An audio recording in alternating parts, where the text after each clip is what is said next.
In the last video, we introduced section 10.1. We looked at some definitions and vocabulary, and we also looked at one example of how to identify and determine the null and alternative hypotheses. And in this video, we'll take a look at a few more examples where you'll determine the null and alternative hypotheses. So here's example 4. It's similar to section 10.1, numbers 15 to 19 in the textbook. And it just says, determine the null and alternative hypotheses for this situation. Historically, the diameters of gears produced at an auto parts factory were normally distributed with a standard deviation of 6 millimeters. By updating the machinery in the factory, however, the factory managers now believe that they were able to lower the standard deviation of the diameters of their gears. For the solution, the first thing that you want to do is think about what parameter does this situation refer to. Is it referring to proportions or means or standard deviations? And based on that, what symbol should we use? Well, this situation is referring to the standard deviation. They mentioned that historically the standard deviation for these gears was 6 millimeters. And now they want to know, after updating their machinery, were they able to lower the standard deviation?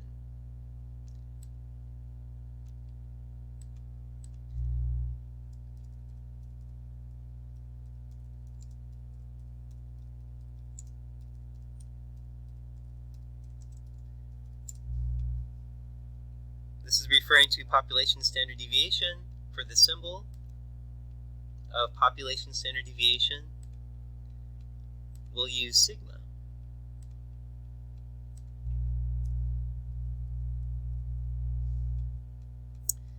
Sigma is going to represent the unknown in this problem. The unknown in this problem is the standard deviation of the diameters of the gears after they have updated the machinery. They know what the standard deviation was before that update. It was 6 millimeters before. Now they've updated the machinery and they want to find out what the new standard deviation is. And that is what our symbol is going to represent. So sigma is going to represent the population standard deviation of the diameters of the gears after they have updated the factory machinery. Now we can go ahead and start to state the null and alternative hypotheses. The null hypothesis is the hypothesis that there's no change or no difference. So in words, you would say the population standard deviation of the diameters of gears after the update to the factory, which is sigma, is the same as the population standard deviation of the diameters of gears before the update. And before the update, it was 6 millimeters.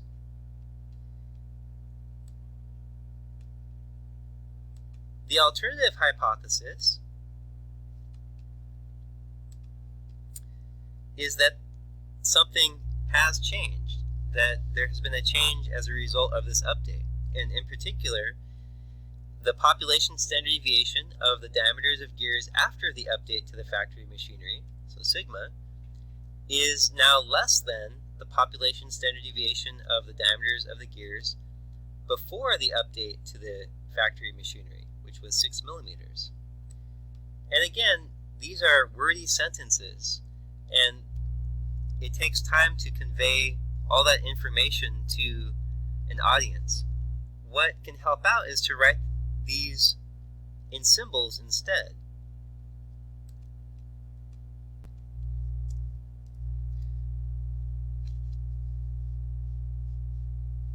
So the null hypothesis, which is going to be H0, is that the standard deviation after the update to the machinery, so sigma, is just the same as what it was before, which which was 6 millimeters. The alternative hypothesis, H1, is that the standard deviation after the update is now less than the standard deviation before, which was 6 millimeters.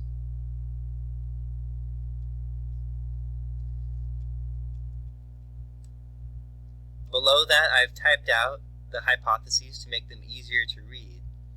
But make a note that on a test or the homework and in a research paper that you would do, you would normally just write your hypotheses using these symbols.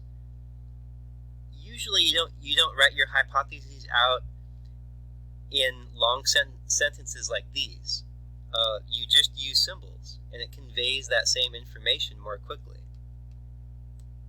We'll just make a note that if the alternative hypothesis proposes that something has decreased or has been lowered,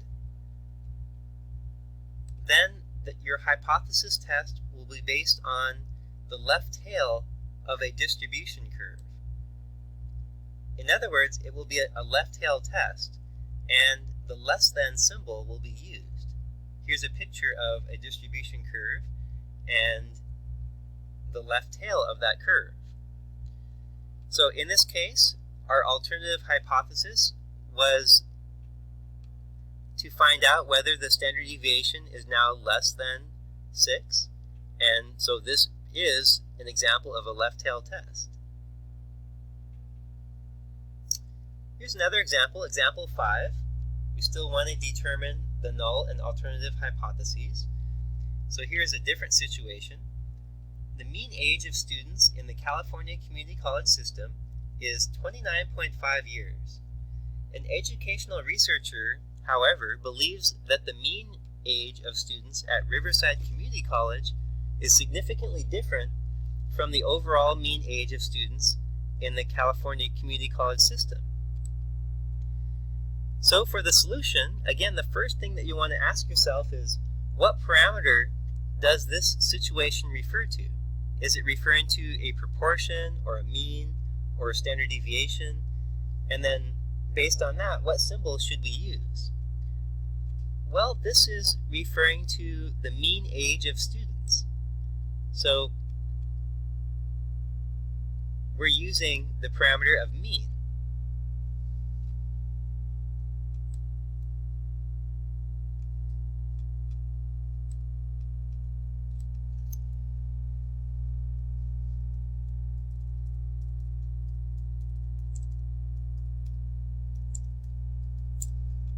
We'll use mu to represent population mean.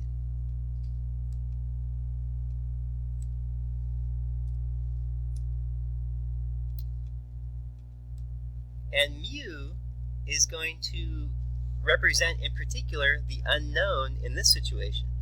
In this situation, the mean age of students at in the entire college system is known. That's 29.5 years. But what's unknown is the mean age of students at Riverside Community College.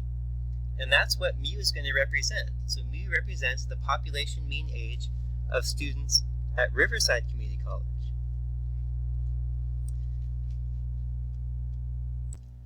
The null hypothesis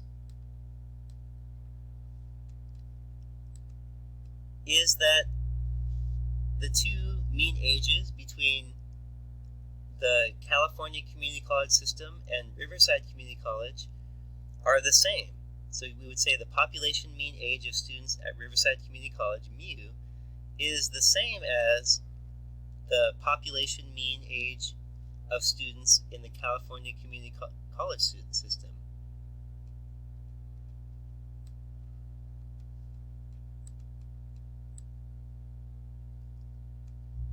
The alternative hypothesis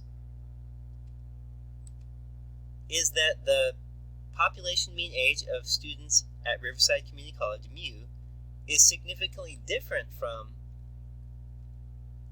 the population mean age of students in the California Community College system, which is 29.5 years.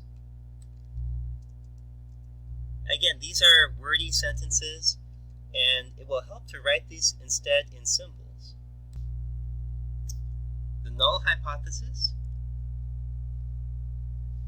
H0, is that the mean age of students at Riverside Community College is just the same as the mean age of students in the entire system, which is 29.5 years.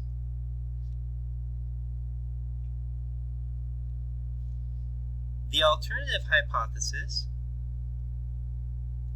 is that the mean age of students at Riverside Community College is different from the mean age in the entire system.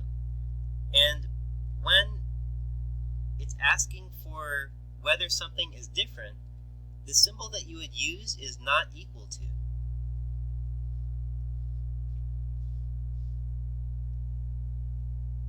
So not equal to 29.5 years. And again, you'll use that not equal to system if you are asking if something is different or if there has been some change.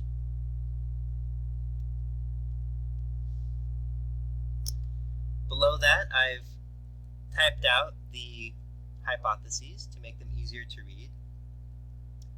One other note is that if the alternative hypothesis proposes that there is a difference or that there is some type of a change, then that hypothesis test will be based on both tails of a distribution curve. In other words, it will be a two-tailed test. And when you have a two-tailed test, you'll use the not equal to symbol. So here's a picture of a two-tailed test. In this case, the question was to find out whether the population mean is different from 29.5. So this would be an example of a two-tailed test.